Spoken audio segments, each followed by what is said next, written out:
विधवा औरतों के साथ आमतौर पर होने वाले अन्याय और उनको पेश आने वाली परेशानियों को कौन नहीं जानता। उनके दुखों के निवारण हेतु समाज में जागरूकता लाने के लिए हर साल सारी दुनिया में 23 जून को इंटरनेशनल विडोज डे यानी अंतर्राष्ट्रीय विधवा दिवस मनाया जाता है। इस अवसर पर विधवा औरतों के जीवन को भावनात्मक और बाह्य रूप से संतुलित करने के लिए इस्लाम द्वारा दी गई मार्गदर्शक शिक्षाएं आपकी सेवा में प्रस्तुत हैं।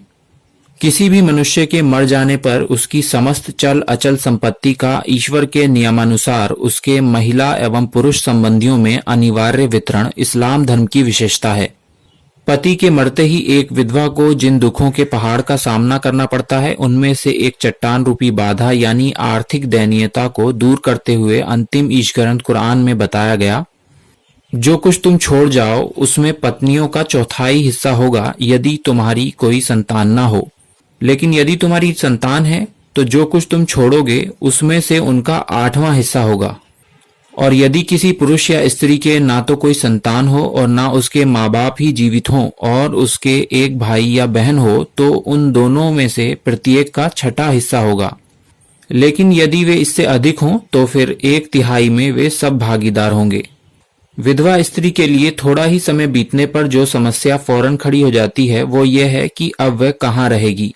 इसका सर्वाधिक उपयुक्त हल अगर वो बेवा पसंद करे तो उसका दूसरी शादी कर लेना है। पति की मृत्यु के 4 माह और 10 दिन के बाद उस स्त्री को अपने बारे में कोई उचित फैसला करने के लिए स्वतंत्र करते हुए अपौरुषेय ग्रंथ कुरान में बताया गया,